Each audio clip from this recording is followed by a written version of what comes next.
兄弟们，就在刚刚前不久，马桶人第77集第1部分终于更新了。这期视频用了3周时间来制作，剧情相当疯狂和劲爆，内容太出乎意料了，相信大家都已经看完了。时长差不多4分钟，但是我怎么感觉像是2分钟的剧集，有种意犹未尽的感觉，并没有泰坦级别的史诗级战斗，却有一些特别的事情发生，剧情节奏拉得慢了下来，让我们能够静下心来了解这座城市到底发生了什么，而不是总看到打打杀杀的一些场面。我们已经有一段时间没有看到人类了，上一次还是在第73集里，这一集再次见到了人类，其中又隐藏着哪些不为人知的秘密，并且我敢肯定这一集神秘特工就在现场，但是很多人都没有提到这一点，甚至还有新的物体出现，就如同之前剧情中出现的椅子和植物一样。那么今天的这期视频依旧看到椅子出现，失去 G-Man 小队的消息已经有一段时间了。这次我们将看到 G-Man 小队成员再次出现，同时也看到了他们的一些战斗。这一集只是一个序幕的拉开，好戏才刚刚开始，接下来的剧情将会非常多内容向大家展示，并且还有泰坦的相关消息。大家如果不想错过任何精彩部分，请务必观看到视频最后。废话少说，现在就让我们对最新一集的剧情进行逐帧解析吧。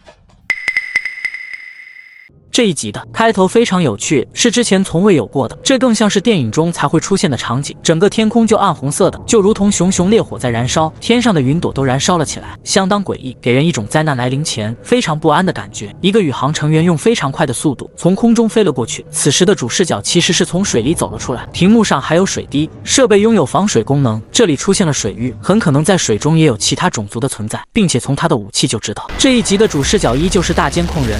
这里解释一下，这几集剧情为什么用大监控人作为主视角，一个是面对的敌人发生了变化，宇航敌人要更加强大，对付起来相当棘手，他的战斗力还是非常猛的，能够轻松解决一些普通的宇航敌人。还有一个重要原因，大监控人的体型比较大，接下来的战斗敌人飞在空中，视角距离较远，并且战斗单位大多数也都是体型较大的角色，用大监控人作为主视角，观看的体验和效果要更好一点。当主视角从水里走出来后，和科学家打了一个招呼，并且示意他继续躲藏起来，于是我们就看到科学家驾驶着蜘蛛监控躲了起来。为什么要这么做？可能是多种原因的结果，最主要的原因还是因为敌人太过强大，不能贸然出现暴露自己，现在这个地方还不安全，于是主视角决定前往查看情况。我们还注意到了旁边有一棵树，这棵树看起来并没有什么与众不同之处，但是相比较周围都是被摧毁的建筑物，这棵树却完好无损，有种格格不入的感觉。这应该并不是一个神秘的物体，只是一棵普通的树。不过在接下来的剧情中将会出现3个物体，绝对会让大家都大吃一惊的。此时主视角大监控人移动身体向左前方看去，除了看到一个高大的教堂外，我们竟然看到了一把椅子腾空飞起。对于这把椅子到底是什么东西，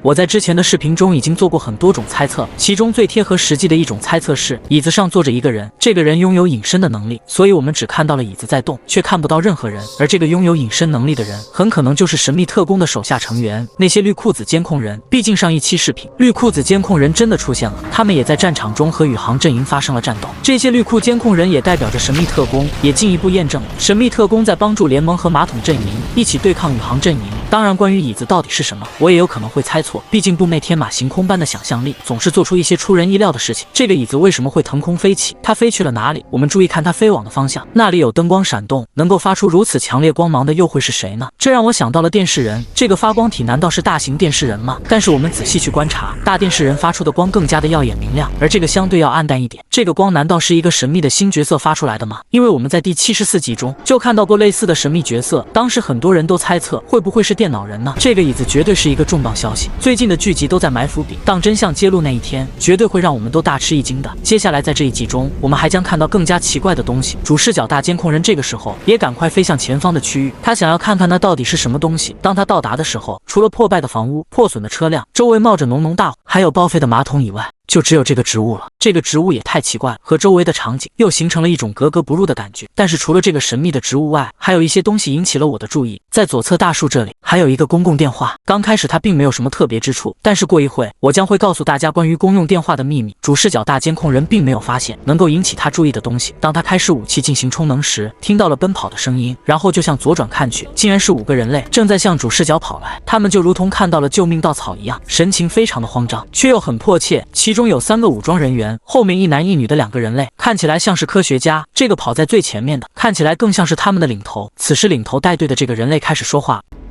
别开枪，我们不是敌人。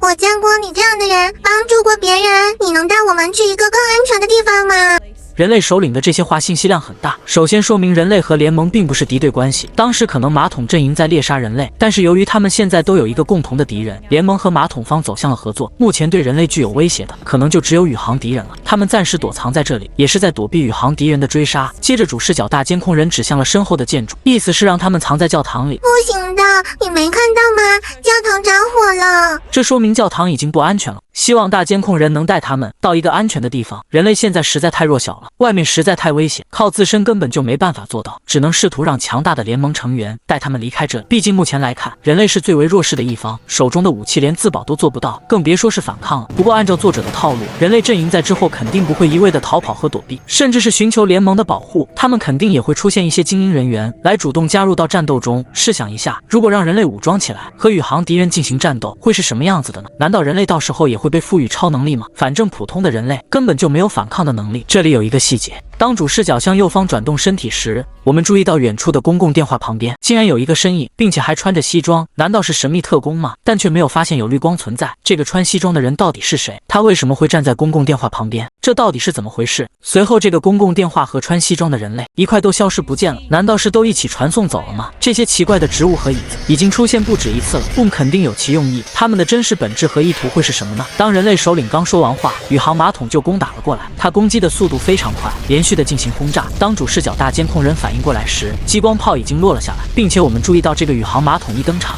并没有马上攻击主视角大监控人，而是先射击旁边的这些人类。他们首先针对的是这些人类。当主视角大监控人开启等离子护盾时，已经晚了，这一切发生的太快了，根本就反应不过来。接着主视角开始发射红色激光炮反击，威力也相当大，被命中的宇航马桶瞬间被摧毁。当红色激光命中第二个宇航马桶时，没想到他竟然顶着强大的激光冲了过来，主视角瞬间开启盾牌进行阻挡，随后近距离把他给轰杀了，暂时安全了，这些敌人全部被消灭了。接着主视角向这些人类招手，让他们跟随自己赶快撤离到安全的地方。然而他发现并没有人做出反应，也意识到了不对劲。注意看此时的主视角，很明显愣了一下，他的手缓缓地放了下来，心情相当的复杂。于是他再次回头想要再确定一下。当他看到眼前的场景后，沉默了好几秒。这些人类在刚才的袭击中都已经阵亡了，这对他来说触动也很大。当主视角招手时，我还注意到了一辆绿色的汽车，连车牌号都能够看到，上面写着 C41125M， 这到底是什么含义呢？我完全不知道它代表什么意思。当然这可能只是一个普通的车牌号，并没有特殊的含义。如果这对于大家来说是有意义的，希望大家能够弄清楚到底是什么意思，并在留言区写明，让我们大家都能够知道。同时这一集其实也揭露了很多关于宇航成员的信息，他们展示了2种我们以前没有见过的新能力。当主视角盯着这个地方看时，有一个宇航敌人出现了，随后就突然消失了，很可能是隐身了。刚开始大家可能会认为这些烟雾挡住了他的身形，所以就看不到他了，但我可以肯定的是，他确实是隐身了，就如同神秘特工一样。主视角前一秒还看到了敌人，后一秒就消失了，这让他感到非常困惑，难道是自己眼花了吗？就在此时，敌人从他右侧突然攻击了过来，主视角反应也相当快，在敌人攻击的同时，赶快用盾牌进行阻挡。盾牌在连续攻击下很快就被击碎了。当宇航敌人再次攻击时，被成功躲避开了。我们注意到他的手臂竟然是一把刀的武器。接着主视角开始反击，用激光炮对宇航敌人进行射击，不过都被手臂给挡住了。紧接着宇航敌人直接撞击了过来，直接用身体撞击，这攻击方式也是没谁了。主视角大监控人直接被撞倒在地，宇航敌人步步紧逼，已经来到了他的身边，并且举起了手臂激光炮。我们注意看这个武器非常独特，竟然有4个可以发射激光的地方。当他将要发射时，脑袋突然被一把剑给击穿了，这到底是谁干的？镜头转动，我们看到 G-Man 小队成员前来支援，他直接冲向宇航敌人，并且用电锯攻击了他的头部，然后一个转身来到了他的左侧，继续用电锯进行攻击。宇航敌人也不是吃素的，用手臂想要打断他的攻击，很明显失败了。无双马桶用手臂激光炮对宇航敌人进行射击，这个家伙和之前相比也进行了一波升级改造。当他用激光炮轰击宇航敌人时，被头盔抵挡住了伤害，不过我们注意到他头部周围着火了，这些攻击确实也给他带来了不小的麻烦。接着又有一个 G-Man 小队的成员从背后接近了他，双手举起镰刀，从背后切割掉了宇航敌人的2个手臂。宇航敌人的表情非常震惊，转身看向身后，偷袭自己的到底是谁？特警突变体马上又发射火箭进行攻击。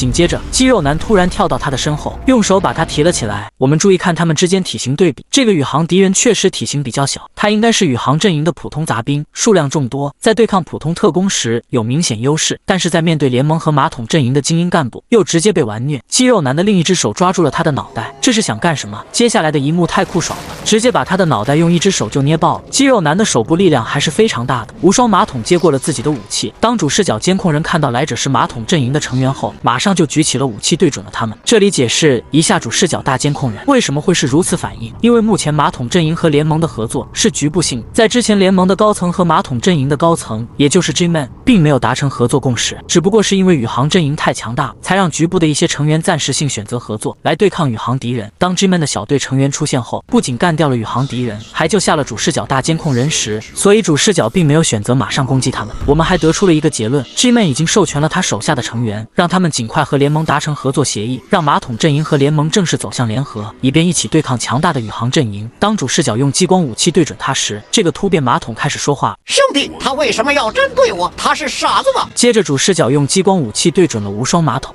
我们可是救了你的命呀！”放轻松，我们不是来伤害任何人的，我们是时候正式成为朋友了。肌肉男说和他要正式成为朋友时，这也是马桶和联盟之间第一次直接沟通，特别是能够代表 G-Man 的巨小队进行沟通。主视角大监控人很明显并不能接受，因为之前他们可是你死我活的敌对关系，并且联盟的很多成员都死在了他们的手下，现在说要和他成为朋友，他肯定接受不了呀。于是就比了一个无双战神的招牌手势，接着肌肉男摘下了眼镜，我们看到他的眼睛竟然是黄色的，很可能也能够发射黄色的激光，并且说了一句话：“我们不是在询问你。”我们不是在询问你，这句话什么意思？意思是无论你同不同意和我们做朋友，都要接受这个现实。我们现在必须要联合起来。接着肌肉男又戴上了眼镜，并且看向了前方，露出了诡异的笑容，笑得这么开心，并且相当兴奋。主视角也赶快看向了身后，原来是宇航敌人又攻打了过来。巨小队开始和宇航敌人进行射击，他们的火力非常猛。主视角大监控人也用激光炮进行射击。这次攻打过来的是谁呢？宇航阵营里一个战斗力不是很强的作战单位，被称为拦截器。紧接着我们听到了动感的音乐 ，DJ 马桶再次登场。通过升级后的 DJ 马桶变成了这个样子，他的样子没有发生什么变化，不过身体结构变化挺大。不知道大家还记不记得他之前的样子？虽然体型很大，却没有什么实战能力。这次体型变小了，但是攻击力却提高了，这就叫做浓缩才是精华。身体周围包裹着3个音响，并且有铁皮保护着。他虽然之前遇到了很糟糕的事情，看样子并没有影响到他的心情，依旧非常的嗨皮。刚登场就用扬声器击退了宇航敌人。这个时候蜘蛛监控也支援了过来，并且用的是紫色能量，而不是之前蓝色的能量，这可能是蓝色能量的升级版本。这种紫色的能量威力更加强大，在大家的围攻下，这个宇航敌人慌乱了阵脚，机翼被折断后，很快就坠落在地上，已经飞不起来了。哪怕是被击落在地，他依旧非常顽强，在进行射击。紧接着他的身后突然出现了杰克逊，用他那升级版的新刀具砍下了宇航敌人的脑袋。哪怕是只剩下了头部，这个家伙依旧没有死透，并且还出现了很多小腿。随后开始攻击主视角大监控人。我严重的怀疑，这些宇航敌人的脑袋里也拥有一套操作系统和核心控制器，所以哪怕只剩下了头部，也可以继续操作进行攻击。还有一种可能，这个宇航敌人从一开始就是被寄生虫给寄生了，宇航阵营也拥有这种寄生手段，这个也不是空穴来风，是有事实依据的。在上一期视频中，我们就看到了一个拿着反寄生武器的人员，这可能就是作者从侧面告诉我们事情的真相。当然，这些都只是猜测，大家作为参考。当他只剩下头部后，竟然还长了些小腿，开始攻击主视角大监控人，这实在是太疯狂了。当他马上要接近主视角的时候，肌肉男赶快抓住了他，并且扔了出去。这个家伙在远处发生了爆炸，看来他刚才攻击向主视角时已经启动了自爆程序，还好肌肉男及时把他扔了出来，才避免了悲剧的发生。肌肉男再次用行动救下了主视角。接着主视角大监控人对他竖起大拇指，肌肉男握紧双拳说道：“我们走吧，这是要大干一场的节奏呀。”正如作者对这一集的描述一样，监控人和巨小队正式结盟，那么接下来的剧情里，联盟和马桶阵营的合作将会更加密切。之前他们被打得太惨，损伤相当严重，接下来进行反击，很可能会取得一些局部的胜利，但是想要扭转战局还是不可能的。他们在战斗中肯定还会遇到重大挫折，并且公爵夫人和泰坦之间的一场战斗还没有进行，在接下来的剧情中是否会上演呢？这期视频文案上万字，花费了1整天的时间，喜欢就请点赞和订阅我的频道，对大家绝对不亏，之后也能够大家方便找到我的频道，让我们继续等待新一集的更新吧。